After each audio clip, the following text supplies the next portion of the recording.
Happy birthday my love, I love you so much. Happy birthday तो ठीक है, but तुमने प्रॉमिस किया था कि तुम मेरे बर्थडे पे स्पेशल सेलिब्रेशन करोगे, याद है या नहीं तुम्हें? हाँ बाबा, बिल्कुल याद है। तुम जाकर कार में बैठो, मैं बस 1 मिनट में आता हूँ। गीतिका कार में जाकर बैठ गई और कार के रियर मिरर में देखकर अपना मेकअप टचअप करने लगी। तभी उसे ऐसा लगा मानो कार की पिछली सीट पर बिखरे बालों में बैठी एक औरत उसे लगातार घूर रही हो। उसने हिम्मत करके पीछे की ओर मुड़कर देखा तो पिछली सीट पर एक नेकलेस पड़ा हुआ दिखाई दिया। उसने उस नेकलेस को उठाया ही था कि तभी नीलेश भी कार में आकर बैठ गया। ये नेकलेस तुम मेरे लिए लेकर आए हो ना, मुझे सरप्राइज देने के लिए?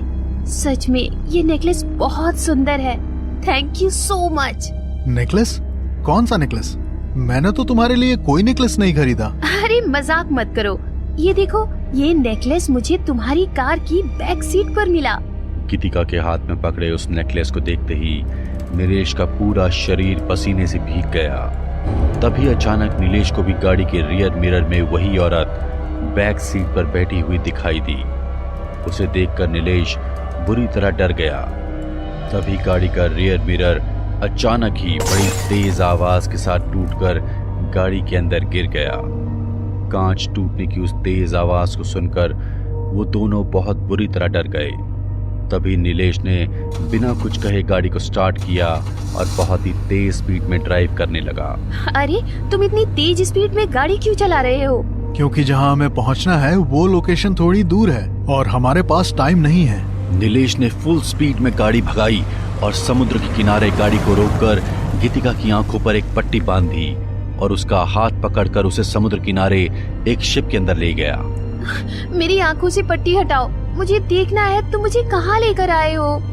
गीतिका की बात सुनकर नीलेश ने उसकी आंखों पर से वो पट्टी खोल दी। तभी अचानक गीतिका की आंखें खुलते ही शिप का कैप्टन अचानक उसके सामने आकर खड़ा हो गया।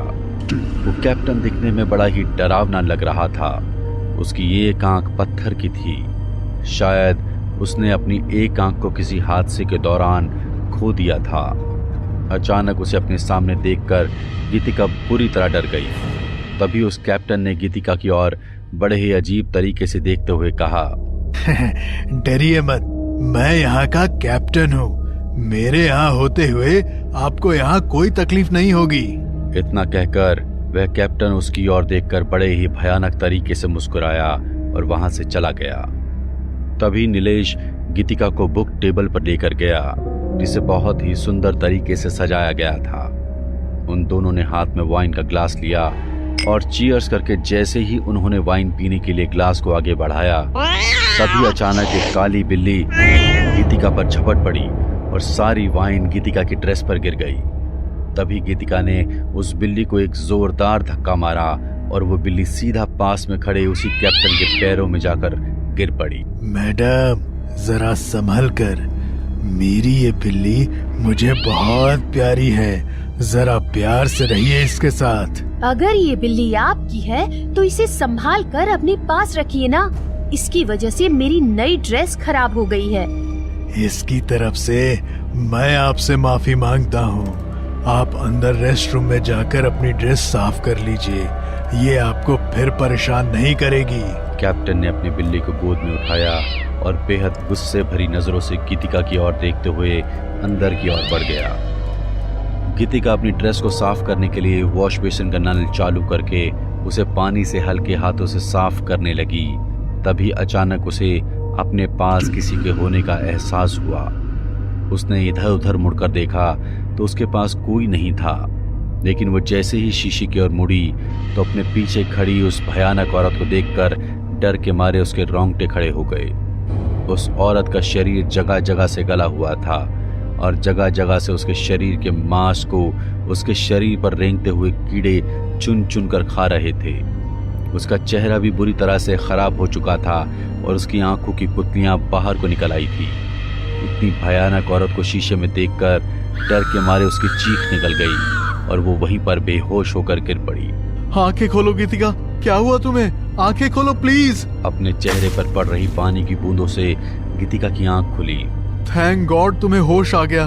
तुम वॉशरूम में बेहोश कैसे हो गई? तुम्हारी तबीयत ठीक नहीं है तो हम घर चलते हैं। नीलेश की बात का जवाब देते हुए इससे पहले कि गीतिका कुछ बोलती, तभी उसके कानों में फिर से कैप्टन की आवाज पड़ी। लगता है आपकी वाइफ ने कुछ खौफनाक देख लिया होगा। क्यों मिसेस गीतिका? मिसेस नहीं, मिस गीतिका। अभी हमारी शादी नहीं हुई है, अगले ही महीने हमारी एंगेजमेंट है। ओह, कांग्रेचुलेशन इन एडवांस। बाकी आप एंजॉय कीजिए और मिस गीतिका आप खास ध्यान रखिएगा, आपसे फिर मुलाकात होगी। इतना कहकर वह कैप्टन फिर से बड़े ही भयानक तरीके से गीतिका की ओर देखकर मुस्कुराया और वहां से चला गया। रेस्ट रूम में अपने साथ हुए उस हादसे के बाद गीतिका बुरी तरह डर चुकी थी, इसलिए उसने नीलेश की ओर देखते हुए उससे कहा, मुझे यहाँ कुछ ठीक नहीं लग रहा है। हम जब से यहाँ आए हैं तब से मुझे इस कैप्टन का बर्ताव कुछ अजीब सा लग रहा है। मुझे कोई बर्थडे सेलिब्रेट नहीं करना। तुम प्लीज अभी के अभी मुझे यहाँ से घर लेकर चलो। मुझे बहुत घबराहट हो रही है। ऐसा कुछ नहीं है गीतिका, तुम्हें शायद कैप्टन की हुलिया की वजह से ऐसा लग रहा होगा। तुम डरो मत यार। नहीं नीलेश, मैं ये सब कुछ नहीं जानती। मुझे बस अभी के अभी घर जाना है। प्लीज चलो। इस वक्त हम समुद्र के बीच में हैं। किनारे तक पहुंचने में समय लगेगा और उससे पहले हम कहीं भी नहीं जा सकते। नीलेश और गीतिका आपस में बातें कर ही रहे थे कि तभी वहां पर जोर जोर से गानों की आवाज सुनाई दी। सभी कपल्स उठकर डांस फ्लोर पर कपल डांस करने लगे। तभी नीलेश ने गीतिका की ओर हाथ बढ़ाते हुए उससे कहा, चलो तुम्हारा मूड ठीक करते हैं। तुम्हें डांस करना बहुत पसंद है ना? आओ चलो डांस करते हैं। नीलेश की बात सुनकर गीतिका ने हाँ में सिर हिलाया और अपना हाथ उसकी ओर बढ़ाते हुए दोनों डांस फ्लोर पर चले गए। सभी कपल्स डांस कर ही रहे थे कि तभी डांस करते हुए गीतिका को नीलेश की जगह उस कैप्टन का चेहरा दिखाई दिया, लेकिन इस बार उसका आधा चेहरा बुरी तरह जला हुआ था, जिसे देखकर गीतिका बहुत बुरी तरह घबरा गई और वो नीलेश को धक्का देकर वापस अपनी सीट की ओर भागने लगी। तभी ड्रिंक सर्व कर रही एक फीमेल वेट्रेस को अचानक खून की उल्टियां होने लगी और वो बुरी तरह से लड़खड़ाती हुई जमीन पर गिर पड़ी। अरे ये क्या हुआ इन्हें? ये ठीक तो है ना? उसे कुछ नहीं हुआ है, आप सब एंजॉय कीजिए, ये थोड़ी देर में ठीक हो जाएगी।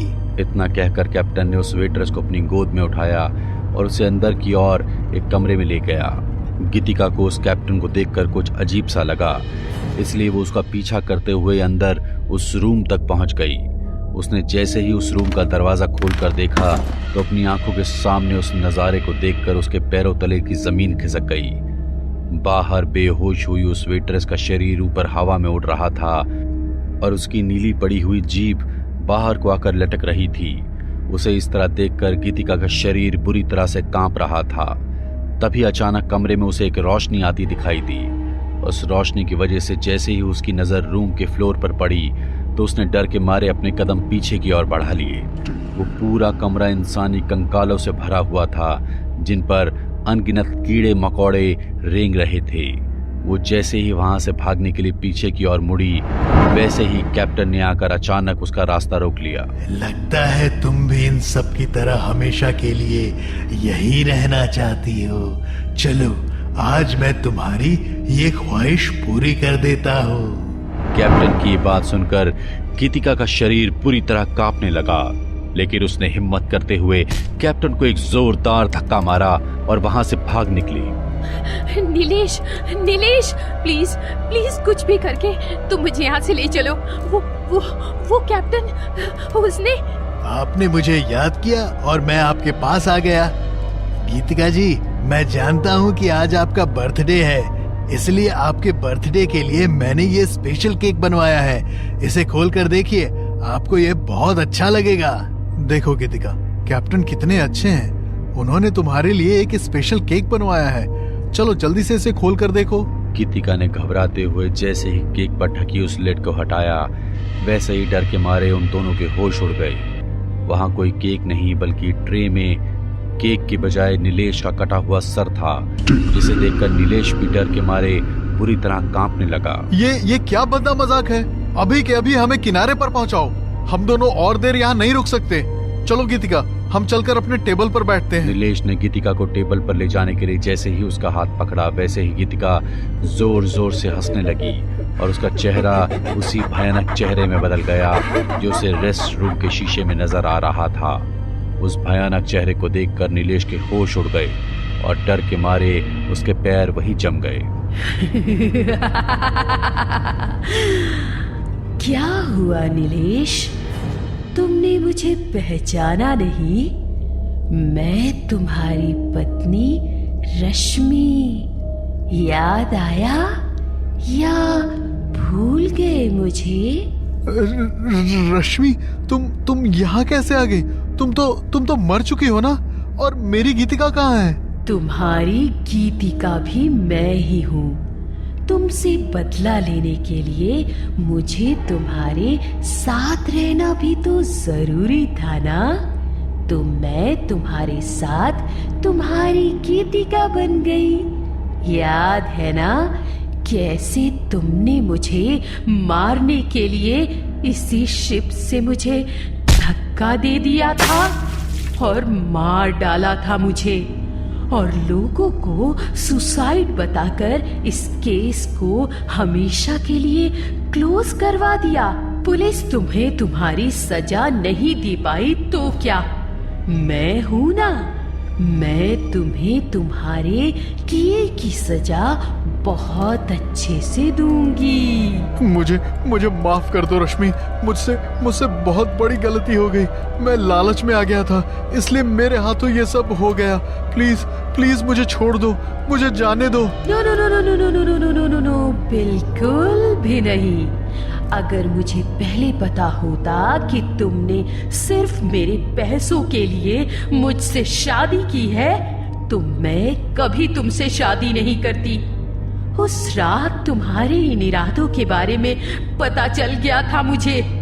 तुम्हें यही डर था कि अगर ये सब मैंने पुलिस को बता दिया तो तुम्हें मेरी जायदाद से हाथ धोना पड़ेगा। इसलिए मेरी जायदाद हड़पने के लिए मुझे यहाँ से धक्का देकर मार डाला। तुम अच्छी तरह जानते थे कि मुझे तैरना नहीं आता और तुम्हें भी तैरना नहीं आता, ये भी मैं अच्छी तरह से जानती हूँ। इतना कहकर रश्मि की आत्मा ने बड़े ही भयानक तरीके से नीलेश की ओर देखा और देखते ही देखते अचानक उसका शरीर हवा में उड़ने लगा और वो बड़ी ही तेजी से समुद्र की ओर बढ़ता हुआ समुद्र के गहरे पानी में डूबने लगा। हर एक बढ़ते सेकंड के साथ पानी के अंदर उसका दम घुटने लगा और कुछ ही देर में उसके पूरे शरीर में पानी भर गया और बहुत देर तक खुद को बचाने की सभी कोशिशों के बाद अपनी आखिरी सांस के साथ उसने भी रश्मि की तरह ही समुद्र के अंदर अपना दम तोड़ दिया।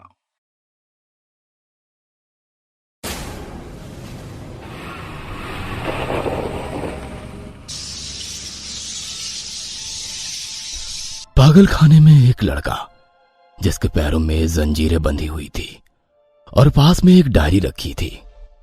वह दीवार पर नाखून मार रहा था। उसके नाखून बुरी तरह से खराब हो चुके थे।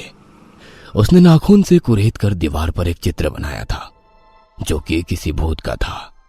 मैं अब नहीं आऊंगा, मैं नहीं आऊंगा। आखिर वो कौन है और उसकी ये हालत क्यों है, ये सब उसी डायरी में लिखा है। डॉक्टर ने बताया कि एक हादसे के बाद का सदमा वो सहन नहीं कर पाया और दुख की वजह से वो धीरे धीरे कुछ सालों में पागल हो गया। लेकिन उससे पहले उसने सारी आप बीती उस डायरी में लिख दी थी। आइए हम आपको बताते हैं कि उस डायरी में क्या लिखा है। मेरा नाम अमन है। मैं एक टीनेजर था जब मेरे साथ वो भयानक घटना घटी। मेरे साथ कुछ ऐसा हुआ जो इंसान नहीं कर सकते, या मैं कहूं कि वह इंसान नहीं थे। मेरे लिए भूतों का शिकार करना और भूतिया जगहों पर जाना एक आम बात थी और मुझे ऐसे रिस्क अच्छे भी लगते थे। मैं और मेरे दो दोस्त कई भयानक जगहों पर जाते थे केवल भूतों को देखने के लिए, या आप कह सकते हैं कि भूत असली होते हैं या नहीं यह बात का पता लगाने के लिए, और अगर भूत सच में होते हैं तो उनसे मिलकर उनका सामना करने के लिए। लेकिन आज तक भूत कभी हमें नहीं मिले थे।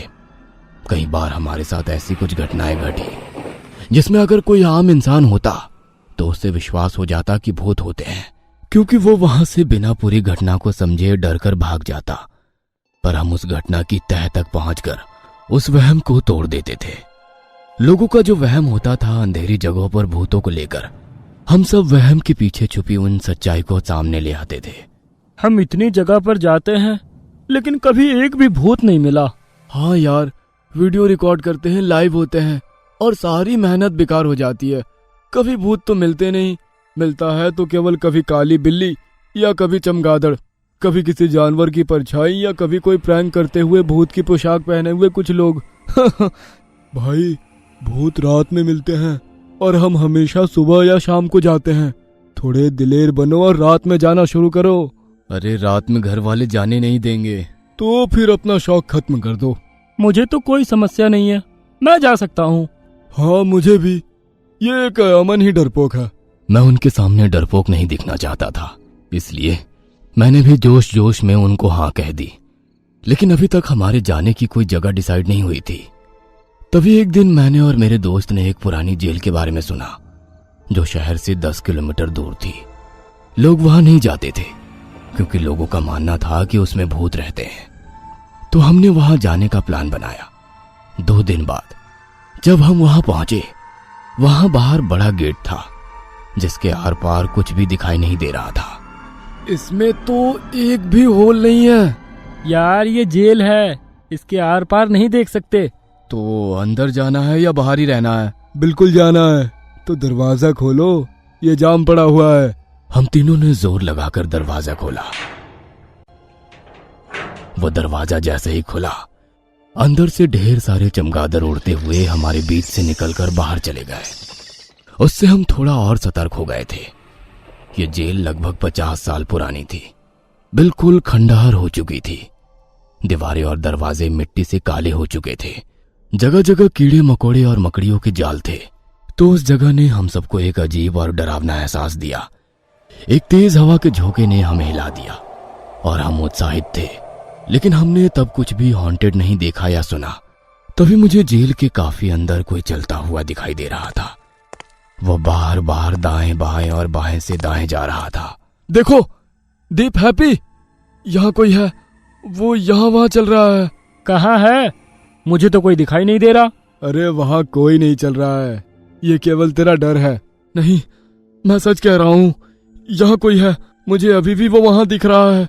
तभी हैप्पी ने मेरे सिर पर थप्पड़ मारा और मजाक करने लगा। अब बोल, अब दिख रहा है कोई? नहीं, पर मैं सच कह रहा हूँ यार, मुझे दिख रहा था। चल चल डरपोक कहीं का, हमें डराने की कोशिश मत कर बेटा। वो दोनों मेरा यकीन नहीं कर रहे थे। जेल के खौफनाक अंधेरे ने मुझे डरा दिया, इसलिए मैंने जल्दी से अपनी टॉर्च चालू किया। हम आधी रात को भूतों की तलाश में एक भूतिया कही जाने वाली जेल में थे। फर्श पर पुराने और बिखरे हुए रिकॉर्ड पड़े थे। दीवारें टूटी फूटी थी, हर जगह टूटा हुआ फर्नीचर, पानी के पाइप लीक हो रहे थे टप टप। और इसके अलावा भी कई तरह की आवाजें जेल से आ रही थी, जो आवाजें सुननी किसी के लिए भी सामान्य नहीं होगी। यार, तुमने सोचा कि यहाँ पानी कैसे लीक हो रहा है? यहाँ तो कोई रहता ही नहीं। रहते हैं, यहाँ भूत रहते हैं, इसलिए यहाँ पानी है। I make everyone happy, that's why my name is happy। बात सही है, अगर यहाँ कोई नहीं रहता तो पानी कैसे आया? यार, बरसात का पानी भर गया होगा कहीं, तो लीक हो रहा होगा। मुझे तो नहीं लगता ये बरसात का पानी है, अभी तो कई दिनों से बरसात भी नहीं हुई है। तो बेटा, भूतों को भी पानी की जरूरत नहीं होती। ये बात भी सही है, तो आखिर पानी आया कहाँ से? तुम यहाँ भूत देखने आए हो या पानी की तलाशी लेने आए हो? छोड़ो ना, जहाँ से भी आया उससे हमें क्या लेना देना। चलो अब। वो दोनों काफी एक्साइटेड थे, लेकिन मैं नहीं था। मुझे सच में डर लग रहा था और मैं काफी घबराया हुआ भी था। हमने लाइव फीड करना शुरू किया। कोई नहीं देख रहा था, लेकिन हम इसे बाद में YouTube पर पोस्ट करने वाले थे। हमने एक एक कर अलग अलग सेल में एंटर करना शुरू किया। अचानक उस गैलरी से गुजरते हुए मुझे दिखाई दिया 1 सेल में कोई आदमी फांसी पर लटका हुआ है। मेरे हाथ पैर सुन्न पड़ गए। मैं उसे देखता रहा, तभी दीप ने मुझे अचानक हिलाया और मैंने जैसे ही दोबारा उस तरफ देखा तो वहां कोई नहीं था। क्या हुआ अमन, तुम रुक क्यों गए? कोई भूत देख लिया क्या? हाँ यार, मुझे ऐसा लगा जैसे यहाँ कोई फांसी पर लटक रहा था। मैं उसे देख रहा था और जैसे ही तूने मुझे हिलाया वो गायब हो गया। ओह अच्छा, वो मुझसे डर कर भाग गया है ना? क्या अमन, तू भी बच्चों जैसी बात कर देता है। वो यहाँ तेरे आने से पहले सच में था यार, यकीन कर। शाबाश बेटा शाबाश, अच्छी बात है था तो, इसी के लिए तो हम यहाँ आए हैं। चलो चलो आगे चलो। जैसे ही हम जेल में आगे जाने लगे, हमने कुछ हलचल या कुछ आहटों को सुना। ऐसा लगा वहां कोई था। क्या तुमने सुनी वो आवाज? हाँ मैंने सुनी, लगता है यहाँ कोई है। हाँ मुझे भी सुनाई दी है, ये उस तरफ से आ रही है। चलो। आगे जाने पर हमें बेसमेंट का रास्ता दिखाई दिया। मैं बहुत डरा हुआ था। शायद प्रकृति मुझे संकेत दे रही थी कि कुछ बुरा होने वाला है। मैंने सोचा कि वे लोग डरे हुए क्यों नहीं हैं। दोस्तों सोच लो, मुझे लगता है कि मुझे वापस जाना चाहिए। हाँ हाँ चलेंगे, बार बार मुझे मत बताओ कि तुम डरे हुए हो। यार ऐसा एहसास मुझे कभी नहीं हुआ। हम पहले भी बहुत सी जगहों पर गए हैं, पर उस जेल में होने पर जैसा महसूस हो रहा था वो कभी लफ्जों में बयां नहीं कर पाऊंगा। हम बेसमेंट में जाने लगे। वहां बहुत भयानक गंध थी। वो काफी डरावनी और अंधेरी जगह थी। नीचे कमरे में एक छोटा बेड था जिस पर छोटे कीड़े थे और खाली गंदी प्लेटें रखी हुई थी। उसमें भी कीड़े चल रहे थे। हमने चारों ओर देखा और हमें एक सिक्योरिटी मॉनिटर मिला। लगता है ये कमरा उनका सिक्योरिटी रूम रहा होगा। उस वक्त भी सिक्योरिटी कैमरा होते थे, बाद में लगवा लिए होंगे। ऑन करके देखे क्या? यहाँ लाइट नहीं है, नहीं चलेंगे। देखने तो दे। हैप्पी ने जैसे ही बटन ऑन किया वो ऑन हो गए। हम सब हैरान हो गए कि ये कैसे संभव था। ये क्या? यहाँ लाइट कैसे है और ये चल कैसे गए? तेरे यार ने ऑन किए हैं, चल गई देख। चला रिकॉर्डिंग चेक करते हैं अब। हमें जाने की जरूरत नहीं है, मुझे लगता है कि कोई यहाँ रहता है। दीप मेरी बात से सहमत था, लेकिन हैप्पी ने तो ना जाने की ठान रखी थी। अचानक हमें अपने पास आने वाले कदमों की आहट सुनाई देने लगी। कोई हमारी ओर बढ़ रहा था। मैं दरवाजे की ओर वापस चला गया और दरवाजे के पीछे छिप गया। तभी मैंने दरवाजे और दीवार के गैप में से बाहर किसी को तेजी से जाते हुए देखा, पर वो इंसान नहीं लग रहा था। मेरा दिल बाहर आने लगा। अब बस मुझे वहां से निकलना था। मैं समझ गया कि यहाँ सचमुच भूत रहते हैं। फिर हमें अजीब सी आवाजें सुनाई देने लगी और कदमों की आहट बंद हो गई थी। कुछ लोग के रोने चीखने चिल्लाने की आवाजें काफी जोर से हमारे कानों को चीरने लगी। हैप्पी प्लीज तुम चलो, मैं जा रहा हूँ। मैंने बाहर भूत देखा। अब तो मैं भी जा रहा हूँ। कुछ गड़बड़ है। ये सब आवाजें और आहटें बिल्कुल भी नॉर्मल नहीं है। यहाँ जरूर कुछ ऐसा है जिसका सामना हम में से किसी ने आज से पहले कभी नहीं किया होगा। हैप्पी ने कोई जवाब नहीं दिया। उसकी आंखें उस रिकॉर्डिंग पर चिपकी हुई थी। वह पिछली रिकॉर्डिंग चलाने की ट्राई कर रहा था। हमने हमारा कैम रिकॉर्डर वही एक जगह पर रख दिया था। आखिर कैमरा रिकॉर्डिंग शुरू हो गई थी। ये क्या?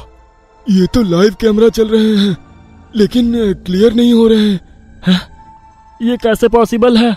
ये देखो आज की डेट है और अभी का टाइम है, और ये देखो कमरा भी दिखाई दे रहा है जिसमें हम हैं। थोड़ा क्लियर होने दो।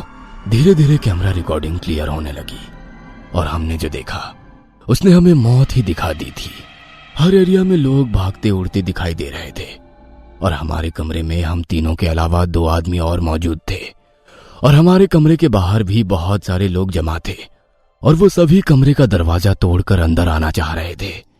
अब हैप्पी के भी पसीने छूटने लगे। तभी अचानक लाइट चली गई। मैं जितना जोर से चिल्ला सकता था चिल्लाया और वहां से भागा।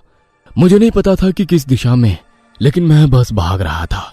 मेरे हाथ में टॉर्च थी, पर डर से भागते हुए मेरे हाथों से गिर गई और अब मुझे उस अंधेरे में कुछ भी साफ दिखाई नहीं दे रहा था। तभी मैंने हैप्पी की चीख सुनी। मैं और डर गया। मैं रुक गया और महसूस किया कि मैं एक कमरे में था। मैं कदमों की आवाज सुन रहा था, इसलिए मैं छिप गया। जब कदम करीब आए तो मैंने दीप की आवाज सुनी। मैंने उसका हाथ पकड़ा, चुपचाप उसे बुलाया और हम दोनों कमरे में छिप गए। मुझे अपने फैसले पर पछतावा होने लगा।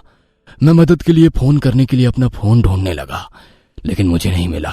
मैंने दौड़ते समय अपना फोन गिरा दिया था, इसलिए हमने उस जगह से बाहर भागने का फैसला किया। मेरी टॉर्च मुझे वहीं पास में गिरा हुआ मिला, पर अब वो बंद हो चुका था। हम दोनों ने हाथ पकड़ रखे थे। हम जितना हो सके चुपचाप चल रहे थे ताकि कोई आवाज ना हो। अचानक दीप का हाथ छूट गया। वह चिल्लाया, दूर जाने लगा। किसी ने उसे पकड़ लिया था। मेरी आंखों के सामने कोई उसे खींच ले गया। मैं उसकी आवाज के पीछे गया।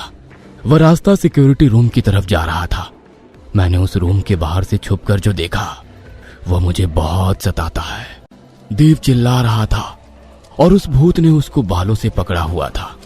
उसने इतने जोर से उसके बाल खींचे कि उसके कुछ बाल जड़ से समेत बाहर निकल गए थे। छोड़ दो मुझे, जाने दो, मैं यहाँ कभी नहीं आऊंगा, मैं कभी नहीं आऊंगा। उस भूत ने दीप के गले में हाथ डाला और उसकी नसों को बाहर निकाल दिया। फिर उसने उसके होठों को पकड़कर फाड़ दिया। उसने दीप का सीना चीरकर उसका दिल भी निकाल लिया। फिर वो हैप्पी और दीप के दिल को उठाकर खाने लग गया। मैं मेरे दिमाग से बाहर हो गया था। मुझे लग रहा था मैं भी एक लाश बन गया हूं और मैं वहीं बेहोश हो गया। होश आने पर मैंने देखा कि मेरे चेहरे पर धूप पड़ रही है और मैं जिंदा हूं। मैं जल्दी से वहां से बाहर भागा। मैं सदमे से बाहर नहीं निकल पा रहा हूं। मैं दिन ब दिन पागल होता जा रहा हूं और मेरी कहानी यहीं खत्म करता हूं। हमें पूरा यकीन है दोस्तों कि आप लोगों को ये कहानी जरूर पसंद आई होगी। अगर आपके साथ भी कुछ ऐसे अनकहे किस्से हो चुके हैं तो प्लीज हमारे साथ शेयर करें। हम जरूर अपने चैनल पर उनको दिखाएंगे। हमारी ईमेल आईडी नीचे डिस्क्रिप्शन बॉक्स में दी गई है, तो प्लीज हमारे वीडियो और चैनल को शेयर एंड सब्सक्राइब करें और बने रहे हमारे साथ ऐसे ही अनकहे किस्से और कहानियां सुनने के लिए।